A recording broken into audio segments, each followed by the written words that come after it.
ഈ കടുവയെ കണ്ടെത്തിയിരിക്കുന്നു, പിടികൂടിയിരിക്കുന്നു, ചത്ത നിലയിലാണ് കണ്ടെത്തിയിരിക്കുന്നത്. ആശ്വാസകരമാണോ? നമുക്ക് ഇപ്പോൾ തൽക്കാലം ആശ്വാസകരമാണ്. ഇനിയിപ്പോൾ ആർക്കും വരാണ്ടിരിക്കട്ടെ, അതുകൊണ്ട് അതൊരു സമാധാനമുണ്ട്. നമുക്കുണ്ടായ നഷ്ടം നികത്താൻ കഴിയില്ല എങ്കിൽ പോലും നമുക്ക് കുടുംബത്തിൽ വന്ന നഷ്ടം ഒരിക്കലും നമുക്ക് നികത്താൻ കഴിയില്ലല്ലോ. പിന്നെ നാട്ടിൽ ഇനി അങ്ങനെ ഒരു സംഭവം വരാണ്ടിരിക്കട്ടെ, അതുകൊണ്ട് സമാധാനമുണ്ട്. കടുവന് ചത്തുണ്ട്. സഹോദരൻ എന്താണ് പറയാൻ? സഹോദരന് പറയാനുള്ളത് ഇത് തന്നെയാണ്. നമ്മൾ കൂടപ്പുറപ്പ് പോയി അപ്പോൾ കൂടപ്പുറപ്പ് പോയി ഇരുന്നിട്ട് പോയില്ല, എന്തായാലും ചാവുകയും ചെയ്ത്. ഇനി ഒരു ആൾക്കാർക്കും ഇതേപോലെ ഒരു അവസ്ഥ ഉണ്ടാവാതിരിക്കട്ടെ, അതാ നമുക്ക് പറയാനുള്ളൂ. അതിനുവേണ്ട നടപടികൾ ഉണ്ടാവണം. അത് സർക്കാർ അതിൽ നിന്ന് നടപടികൾ ഉണ്ടാവണം. ഇത് നമ്മളെപ്പോഴും അവിടെ ഇവിടെ എന്നെല്ലാം കേട്ട് മടുത്തു. വയനാട്ടുകാർക്ക് ജീവിക്കാൻ പറ്റാത്തൊരവസ്ഥയാണ് ഇപ്പോൾ ഉള്ളത്. പുറത്തിറങ്ങാൻ പറ്റില്ല, കുട്ടികളെ വിദ്യാഭ്യാസത്തിന് വിടാൻ പറ്റില്ല. അങ്ങനത്തെ ഒരു വിഷമങ്ങളാണ് ഇപ്പോൾ ഉള്ളത്. പേടി മാറുന്നില്ല. പേടി മാറാൻ ലേശം ബുദ്ധിമുട്ട് തന്നെയാണ്. ഇത് എവിടെ നോക്കിയാലും ഇന്നിവിടെ നാളെ അവിടെ. വയനാടിൻ്റെ ഒരു സ്ഥിതി വളരെ മോശമാണ്. അത് വേണ്ടപ്പെട്ട അധികാരികൾ അതിന് നടപടികൾ നടത്തണം. അധികാരികൾ നടത്താണ്ട് ജനത്തിനിവിടെ ജീവിക്കാൻ പറ്റാത്തൊരു അവസ്ഥയാണ് വരുന്നത്.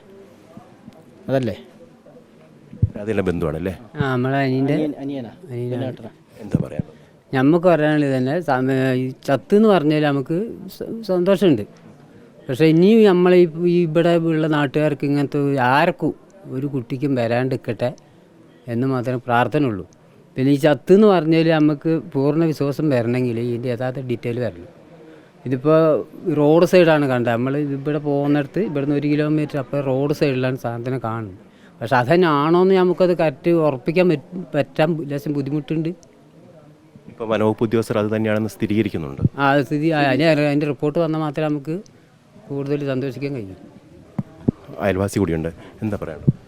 നമുക്ക് പറയാനുള്ളതെന്ന് വെച്ചാൽ ഇത് ഈ പരിസരങ്ങൾ മുഴുവനും തൊട്ട് ഒരു കിലോമീറ്ററില്ല, ഒരു 100 മീറ്റർ പോയി കഴിഞ്ഞാൽ വനവാസ മേഖലകളാണ്. അപ്പോൾ ഇതിന് ഒരു ശാശ്വത പരിഹാരം എന്ന് പറയുന്നത് ജനവാസ കേന്ദ്രം കൂടിയാണ്.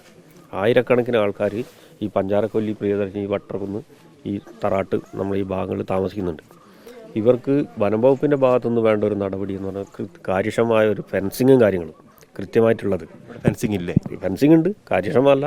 ഒരു ആന വന്ന് ചവിട്ടുമോ, അല്ല ഒരു കാട്ടിപ്പോത്ത് വന്ന് അല്ല ചവിട്ടി പൊളിക്കുകയോ, അല്ല ഒരു മരം വീണ് പോയി കഴിഞ്ഞാൽ അത് പോയി, പിന്നെ അത് വീണ്ടും അത് പ്രാവർത്തികമാക്കുന്നില്ല. അതുകൊണ്ടൊക്കെ ഉണ്ടാകുന്ന ഒരു സംഭവങ്ങൾ തന്നെയാണ് ഇതൊക്കെ. പിന്നെ നമുക്ക് വന്ന നഷ്ടം എന്ന് പറഞ്ഞാൽ ഇവർക്ക് നികത്താൻ പറ്റാത്ത, നമുക്ക് നികത്താൻ പറ്റാത്തൊരു നഷ്ടം തന്നെയാണ്. പക്ഷേ ഇനിയെങ്കിലും ഇത്തരം ഒരു സംഭവം നമ്മളെ നാട്ടിൽ ഉണ്ടാകാതിരിക്കട്ടെ എന്ന് പ്രാർത്ഥിക്കുകയാണ്. പിന്നെ ഇതിൻ്റെ ഒരു ആശങ്ക എന്ന് പറയുന്നത്, ഇപ്പോൾ ഒരു കടുവ ചത്ത നിലയിൽ കണ്ടെത്തിയെന്ന് പറയുന്നു. ഈ കടുവ തന്നെയാണോ എന്ന് നമുക്ക് സ്ഥിരീകരണം വന്നിട്ടില്ല. വനംവകുപ്പ് അത് സ്ഥിരീകരിച്ചു എന്ന് പറയുന്നു, ശരി തന്നെയാണ്. പക്ഷേ ഇനിയും മറ്റ് കടുവകളുണ്ടോ എന്ന് വരെ നമുക്ക് ജനങ്ങൾ ഇപ്പോഴും ആ ഭീതി വിട്ടൊഴിഞ്ഞിട്ടില്ല. ഒരു ആഹ്ലാദം എന്ന് പറയാനോ ഒരു ആശ്വാസം എന്ന് മാത്രമേ പറയാനുള്ളൂ. തീർച്ചയായിട്ടും കടുവയെ കണ്ടെത്തിയിരിക്കുന്നത് ചത്ത നിലയിലാണെങ്കിലും കണ്ടെത്തിയിരിക്കുന്നത് ആശ്വാസകരമാണ് എന്ന് പറയുന്നു. അതോടൊപ്പം തന്നെ രാധയുടെ വീട്ടിലേക്ക് സമീപത്തുള്ള ആളുകൾ, അയൽവാസികളൊക്കെ വന്നിട്ടുണ്ട്. എന്താണ് പറയേണ്ടത്? ആശ്വാസകരമാണ് ഇപ്പോൾ? ആശ്വാസം എന്ന് പറഞ്ഞാൽ കുറച്ചൊരു വലിയൊരു ആശ്വാസം തന്നെയാണ്. ഇതിനെ ഇപ്പോൾ കൊന്ന് ഞങ്ങളെ സർക്കാരും ജനങ്ങളും ഞങ്ങൾ ഒറ്റക്കെട്ടായി നിന്ന് അതിനെ കൊല്ലണം എന്നുള്ളൊരു ആഗ്രഹം ഉണ്ടായിരുന്നു. ഞങ്ങൾക്ക് അതെല്ലാം സാധിച്ചിന്. അതന്നെയാണ് ഒരു വലിയ പ്രതിഷേധം നടത്തേണ്ടി വന്നു അല്ലേ ഇത്തരത്തിലുള്ള നടപടിയിൽ? വലിയ പ്രതിഷേധം തന്നെ വന്നിട്ടുള്ളത്. അതുകൊണ്ടാണ് ഇത് ചത്ത് കാണണം ഞങ്ങൾക്കൊരു ആഗ്രഹമായിരുന്നു. അത് കണ്ടിട്ടുണ്ട്. ഇനിയിപ്പോൾ ജനങ്ങളും എല്ലാവരും ഞങ്ങൾ എസ്റ്റേറ്റ് തൊഴിലാളികൾ തന്നെയാണ്. പക്ഷെ വലിയ നഷ്ടമാണ്, വീട്ടുകാർക്ക് വലിയൊരു നഷ്ടമാണ് വന്നത്. അത് വലിയ നഷ്ടം തന്നെയല്ല, അത് നമുക്ക് ഒരിക്കലും മാറാത്തൊരു തീരാത്തൊരു നഷ്ടമാണ് വന്നിട്ടുള്ളത്. രാധയുടെ വീട് ഏതാണ്ട് ഈ അപകടം നടന്നിരുന്ന ആ സ്ഥലത്ത് നിന്ന് 2 കിലോമീറ്റർ അകലെയാണ്. ആ വീട്ടിലാണ് ഇപ്പോൾ നമ്മളുള്ളത്. പ്രധാനമായും ഈ മേഖലയിൽ വനമേഖലയാണ്, ജനവാസ മേഖലയാണ്. ഇത് വേർതിരിക്കുന്നതിനാവശ്യമായ ഫെൻസിങ് അടക്കമുള്ള നടപടികൾ അത്ര കാര്യക്ഷമമല്ല. അത് കൃത്യമായി കാര്യക്ഷമമാക്കണമെന്നുള്ള കാര്യം കൂടി പറയുന്നു.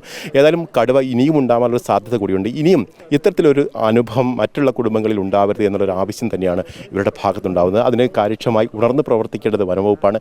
അത്തരത്തിലുള്ള നടപടികൾ അവരുടെ ഭാഗത്തും ഉണ്ടാവുമെന്ന് പ്രതീക്ഷിക്കുന്നതായും കുടുംബം പറയുന്നുണ്ട്.